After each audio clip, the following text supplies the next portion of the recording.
Baik, selamat pagi semuanya. Sebelumnya kami mengucapkan terima kasih banyak kepada teman-teman yang sudah hadir pada hari ini dan juga kepada Ibu Leti yang akan menonton video ini. Najwa Shihab pernah berkata bahwasanya hidup yang tidak dipertaruhkan tidak akan pernah dimenangkan. Maka dari itu kami dari kelompok 3 di sini berjuang bersama-sama untuk memberikan presentasi terbaik kami. Materi kami hari ini berjudul pengaruh pandemi COVID-19 terhadap perekonomian masyarakat, analisis dan implikasi. Sebelumnya, perkenalkan saya Novita Angelina selaku moderator, dan di sini ada rekan yang sangat saya cintai yaitu adalah Pak Dia. Kemudian ada Ridho Asmbiru satu paparan ini akan kami bagi menjadi 4 bagian, di mana nantinya kami akan membahas mengenai pengertian pandemi COVID-19 terlebih dahulu, kemudian dilanjutkan dengan dampak dari pandemi tersendiri, kemudian dilanjutkan juga dengan tantangan yang dihadapi, dan yang terakhir adalah peluang yang muncul. Baik, langsung saja teman-teman, seperti yang kita tahu, pandemi COVID-19 merupakan virus yang kita hadapi tahun 2020, yaitu 4 tahun yang lalu. Di saat itu kita mengalami belajar dari rumah dan juga perubahan yang banyak. Jadi di sini ada pengertian pandemi secara umum. Pandemi merupakan suatu keadaan negara pada daerah yang mengalami penyakit dalam skala besar dan dengan penyebarannya yang luas dan cepat. Di sini kami mengambil sumber dari website Kemendikbud. Kemudian yang kedua adalah pengertian pandemi menurut istilah kesehatan. Bisa dilihat sendiri, pandemi merupakan suatu terjadi wabah suatu penyakit yang menyerang banyak korban yang terjadi serentak di berbagai daerah. Di sini kami juga mengambil sumbernya langsung dari WHO. Kemudian yang ketiga adalah pengertian pandemi menurut Kamus Besar Bahasa Indonesia. Pandemi adalah suatu wabah yang berjangkit semerbak dan terjadi di mana-mana atau meliputi geografi yang luas. Kemudian untuk pemaparan berikutnya akan dilanjutkan oleh ini ada dampak pandemi COVID-19. Pandemi COVID-19 membawa perekonomian masyarakat menjadi masuk ke zona krisis ekonomi di dunia. Menurut data yang dipublikasikan oleh katadata.co.id, lebih dari 5,92 juta orang meninggal di seluruh dunia sejak WHO menetapkan penyakit ini menjadi pandemi pada 17 Maret 2020. Bahkan di Indonesia, Kementerian Kesehatan Indonesia mencatat dari 148.000 orang hilang nyawanya dikarenakan pandemi ini. Di awal pandemi ini juga terjadi pembatasan sosial dan karantina wilayah yang dilakukan secara global menyebabkan banyaknya bisnis yang dipaksa berhenti beroperasi seperti sektor hotel, pariwisata, dan retail mengalami penurunan pendapatan secara drastis dan memicu adanya gelombang PHK dan meningkatkan angka pengangguran di Indonesia. Masyarakat luas juga merasakan langsung dampaknya, terutama bagi mereka yang bekerja yang bergantung pekerjaannya harian juga pada sektor informal. Di sisi lain, para konsumsi masyarakat ikut mengalami perubahan ini juga mendorong pertumbuhan dari layanan e-commerce dan jasa pengiriman yang menjadi lebih mendominasi selama pandemi berlangsung hingga saat ini.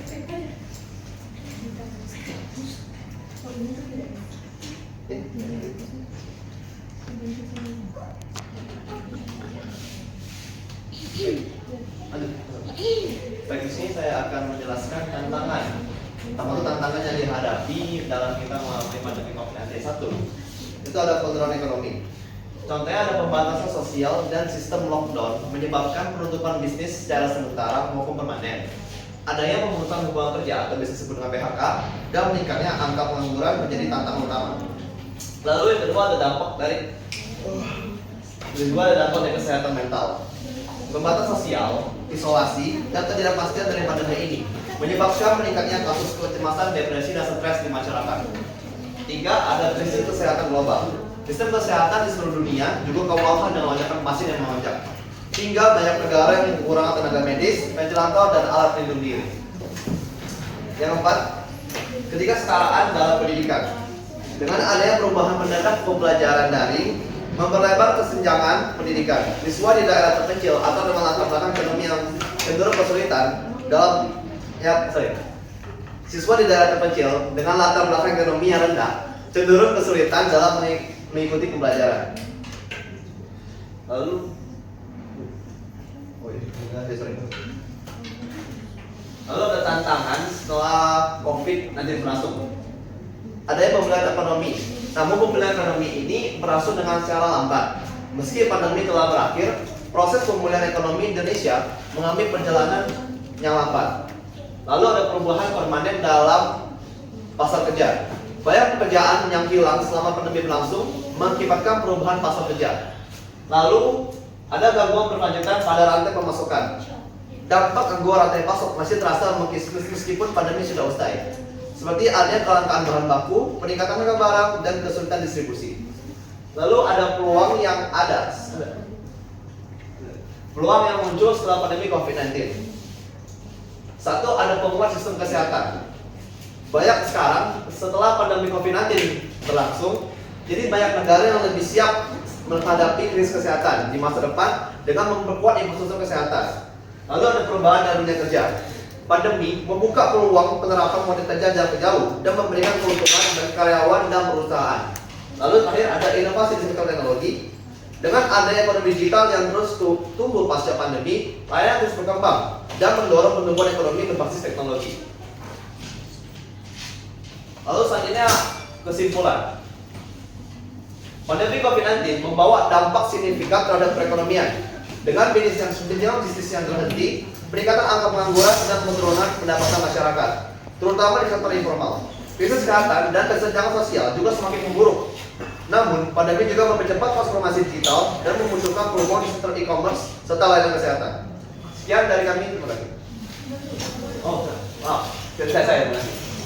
Baik teman-teman, kali ini kami membuka diskusi. Bagi teman-teman yang ingin bertanya atau ingin menambahkan sangat diperbolehkan. Namun sebelum itu kami membawa ini bagi orang-orang yang memiliki pertanyaan dan juga mau berdiskusi bersama kami. Bagi yang ingin bertanya, silakan. Jika kalian memberikan pertanyaan, kami berikan jawaban pada harapan. Baik, jika ada pertama-tama ingin bertanya, silakan untuk mengangkat tangan ya. Kasih aja ke depan. Berapa menit ya? Kasih jauh. Kasih berapa tiga ya? Mungkin bisa menambahin, kami akan memberikan juga. Jadi misalnya ada sinyal sanggahan interupsi boleh. Jadi habis lah itu. Banyak yang mau nanya nggak? Kalau banyak mau satu lagi deh. Oke, turun. Ada 2.000 orang ya, Pak? Ya, yang mana? Coba ya, sebelah situ ada 5.000, sebelah sini ada 100.000. Ya. Kamera sini aja. Iya, dari sini. Oh, angkat tangan juga sampai. Woi, sekali. Pede deh, blok. Panjang kan? Oke, tidur ya. 1, 2, 3.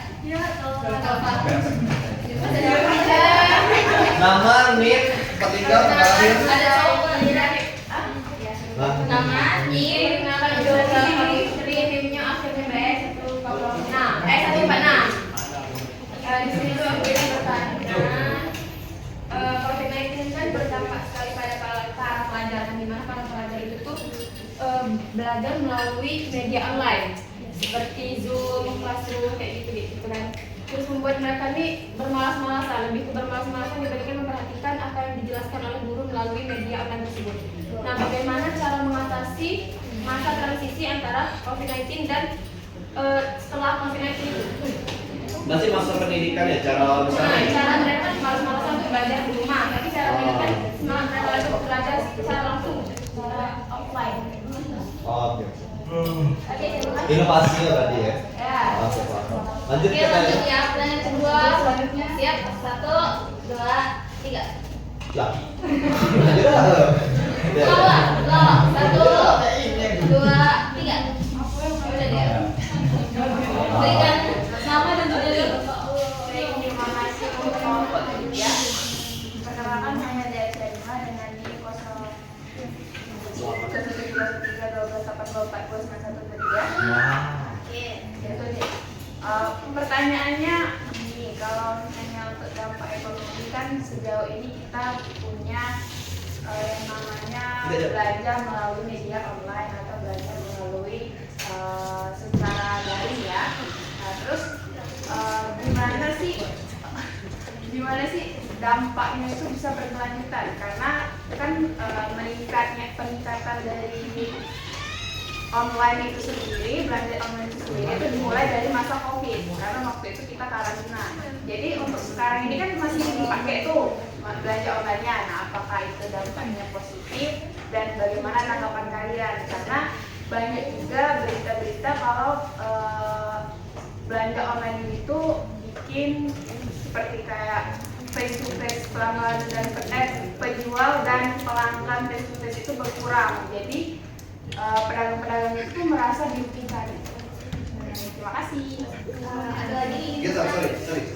Berarti pertanyaan Jerry, dampak yang dari belanja online itu untuk ekonomi, sektor ekonomi.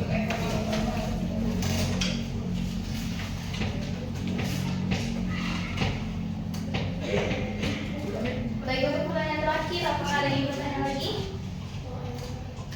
1, 2, 3. Tidak ada?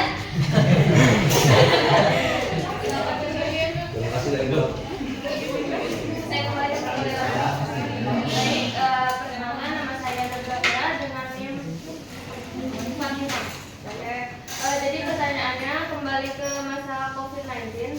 Sebenarnya dari pemerintah itu ada regulasi khusus nggak yang ditetapkan selain lockdown itu sendiri? Misalnya kayak beli beras gratis mungkin ketika pandemi kemarin itu ada atau enggak?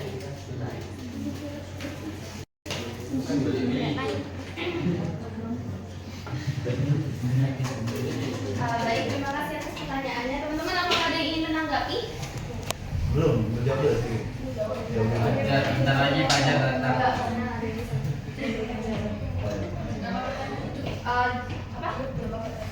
Yang udah cukup. Jadi pertanyaan tadi yang pertama itu bagaimana cara mengatasi masa transisi pada masa COVID hingga saat ini itu dari Zalfa. Kemudian apa dampak dari belanja online terhadap sektor pertanian dari DEA, dan yang terakhir adalah regulasi khusus dari pemerintah saat COVID berlangsung. Baik, akan kami diskusikan terlebih dahulu ya. Baik teman-teman, jadi untuk pertanyaan pertama dari Zalfa tadi mengenai bagaimana cara mengatasi masa transisi pembelajaran pada masa COVID-19 hingga saat ini akan dijawab langsung oleh teman saya. Baik, tadi pertanyaannya bagaimana cara mengatasi masa transisi pembelajaran pada masa COVID hingga saat ini. Jadi kalau menurut kami sendiri itu diganti cara pembelajarannya. Dikarenakan sifat dari para siswa sudah berbeda, cara memeriksa semangat atau meningkatkan semangat belajar adalah mengganti metode pembelajarannya, seperti diajak bermain game di sela-sela pembelajaran. Tapi ada yang lain juga, beberapa metode, yaitu 1. Bangun koneksi emosional. Setelah lama belajar daring, mungkin ada kecanggungan antara siswa dan guru atau antar siswa sendiri. Mulailah dengan aktivitas ice breaking atau diskusi ringan yang mengundang siswa untuk berbagi pengalaman mereka selama belajar daring. Ini bisa menciptakan rasa kebersamaan dan mengurangi tegangan. Lalu ada terapkan pembelajaran berbasis project based learning. Ini bisa membuat siswa lebih aktif dan bertanggung jawab dalam proses belajar. Misalnya, buatlah proyek-proyek kecil yang berkaitan dengan topik yang sedang dipelajari. Dengan begitu, siswa bisa melihat hasil nyata dari pembelajaran mereka dan lebih termotivasi. Lalu terakhir ada kombinasikan pembelajaran visual dan kinestetik. Siswa sudah terbiasa belajar lewat layar. Jadi kini bisa ditingkatkan dengan metode visual langsung seperti papan tulis, poster, atau alat peraga. Selain itu, libatkan aktivitas fisik seperti diskusi aktif di papan tulis atau praktik langsung yang membutuhkan pergerakan. Sekian dari saya, terima kasih. Zalfa, apakah cukup atau ada yang ingin menambahi teman-teman?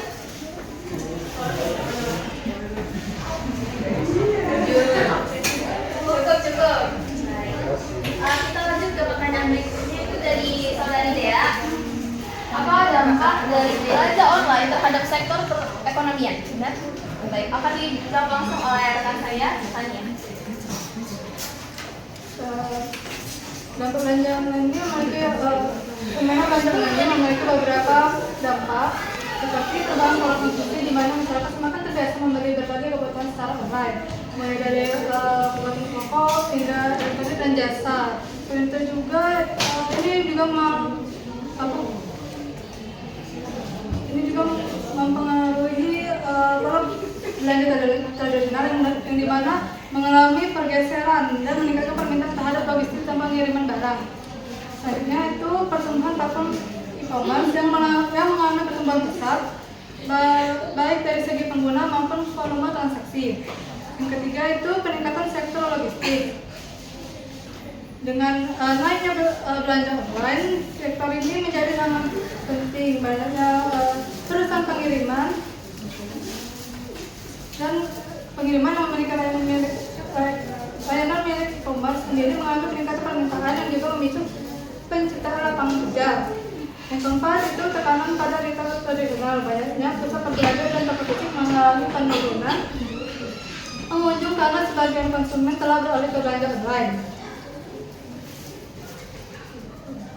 Pertumbuhan UMKM dan industri kreatif di ranah digital, di mana produk lokal bisa menjadi lebih mudah dijangkau oleh konsumen di berbagai wilayah, sehingga membantu sektor UMKM beradaptasi dan mengembangkan jangkauan mereka. Itu saja dari saya. Baik, untuk Dea, apakah ingin ditambahkan? Boleh menanggapi kan? Boleh. Jadi kalau misalnya tadi kan banyak dampak positifnya ya dari dampak COVID itu terhadap perekonomian. Lalu bagaimana kalau misalnya dampak negatifnya itu yang tadi kalau persaingan antar pedagang online dan pedagang offline. Nah itu menurut kalian aja deh, gimana kalau misalnya dari pandangan kalian, apakah pengaruh tersebut itu membahayakan mata pencaharian pedagang offline atau malah mempermudah karena mungkin aja mereka bisa menggunakan media online juga, jadi semuanya berpindah dari offline ke online.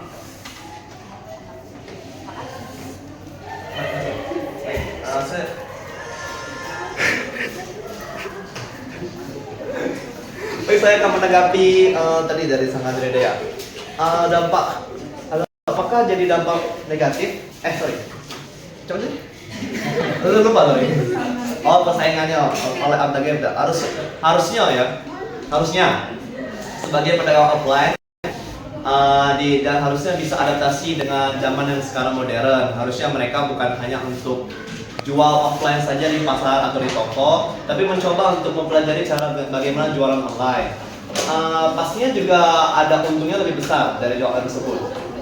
Jadi bukan berarti harusnya menjadi gengsi atau malah tidak mau buat jual online. Harusnya mereka bisa adaptasi ke zaman sekarang. Harusnya mereka lebih bisa jual online. Jadi mereka itu menciptakan perubahan atau pembaharuan itu sendiri ya, biar misalnya kayak berkembang itu usaha mereka. Jadi ikut mengikuti arus globalisasi dan karena mau tidak mau harus mengikuti. Jika kalau emang mereka ingin mempunyai untung yang lebih, harusnya mereka mau beradaptasi. Terima kasih. Jadi itu untuk menanggapi, tapi nyatanya di pasar Tanah Abang itu mereka orang-orang tua yang tidak bisa melakukan transaksi jual beli online, mereka justru merasakan kerugian akan adanya platform jual beli online tersebut. Apa pendapat kalian tentang itu? Justru itu menimbulkan dampak negatif kan bagi mereka. Iya. Anda pernah bilang ya. Ini, ya mau tidak mau harus beradaptasi. Memang susah mungkin pembelajarannya, tapi kalau aku mikir sekarang kalau mikir sekarang tuh harus beradaptasi. Kalau itu dari aku berarti. Izin menambahkan juga dari yang tadi udah benar. Tapi waktu ini berdasarkan pengalaman ya. Jadi waktu saya pernah ke Tanah Abang juga, itu juga banyak banget penjual yang memang melakukan transaksi walaupun dia di offline tetap ada di online. Kayak dia sambil nge-live TikTok seperti itu kan. Nah, benar kata Rido tadi, mereka harus menyesuaikan dengan perkembangan teknologi. Nah,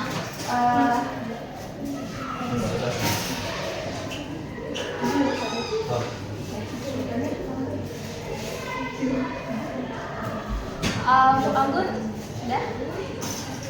Baik, untuk pertanyaan terakhir dari Zafira. Tanya enggak, mau nanggap nih? Nanggap enggak? Kalau misalnya kan tadi disebut kalau misalnya peran harus peran kita harus mengikuti zaman itu. Kira-kira kita peran dari diri sendiri atau ada peran pemerintah juga dalam membantu kita untuk menyesuaikan zaman itu faktor itu? Ada nggak? Atau dari diri sendiri? Aku lagi. Kalau dari aku, maksudnya tuh harusnya bisa buat peran dari diri sendiri dulu sebelum ada kebijakan dari pemerintah langsung. Jadi kita harus diri sendiri dulu baru nunggu dari pemerintah. Kita belum tahu apakah kebijakan dari pemerintah tersebut sesuai dengan apa yang kita mau. Itu saya.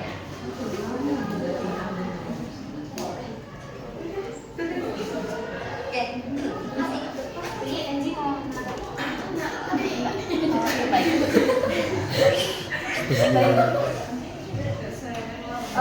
lanjut ke pertanyaan terakhir ya. Dari Zafira, itu regulasi khusus dari pemerintah saat COVID-19 berlangsung. Akan dijawab langsung oleh saya. Baik, untuk regulasi dari pemerintah sendiri itu terbagi menjadi 5. Yang pertama itu adalah diterapkannya pembatasan sosial berskala besar. Contohnya, waktu kita kelas 2 SMP ya, kita mengalami daring. Itu semua seperti bekerja itu dipindahkan ke online. Kemudian yang kedua adalah adanya protokol kesehatan 3M. Yang pertama adalah memakai masker, mencuci tangan, dan menjaga jarak. Regulasi ini sangat kita rasakan karena kita juga mengalaminya. Yang ketiga adalah pembatasan perjalanan, harus vaksin ketiga kali. Teman-teman pasti yang melakukan perjalanan keluar Palembang atau keluar kota itu juga pasti tahu kalau misalnya waktu kita mau pergi itu harus ada sertifikat vaksin, setidaknya itu vaksin ketiga, dan itu sangat membatasi diri kita ya. Yang keempat adalah bantuan sosial seperti sembako, uang tunai, dan juga subsidi listrik. Itu peran pemerintah kepada kita. Dan yang terakhir adalah mengurangi kegiatan keagamaan. Mengurangi kegiatan keagamaan ini contohnya waktu pengalaman saya pribadi. Kalau misalnya waktu lebaran itu juga sangat tidak diperbolehkan untuk menerima banyak tamu dan harus menggunakan masker, cuci tangan, dan menjaga jarak juga. Mungkin itu saja dari jawaban saya. Apakah teman-teman ada yang ingin menanggapi?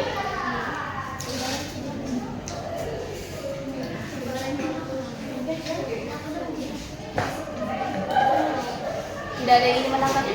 Untuk Zafira, sudah cukup?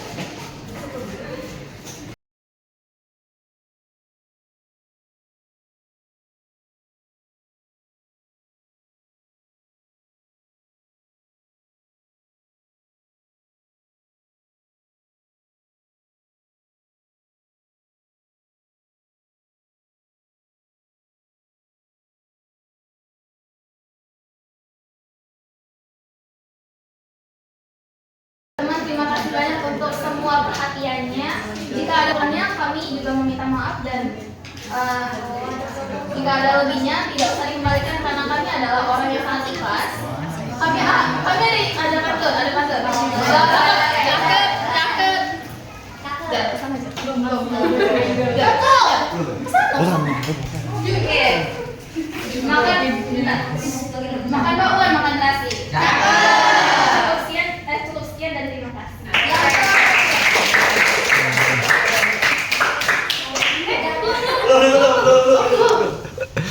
Astagfirullahaladzim ya Allah. Maju. Yang langsung menanggapi siapa yang dulu? Dua, aduh. Rekam ya.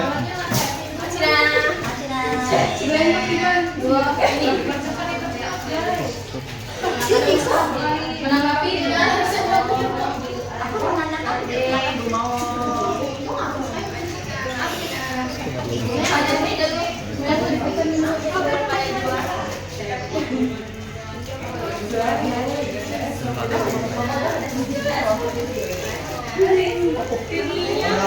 Jawa ya.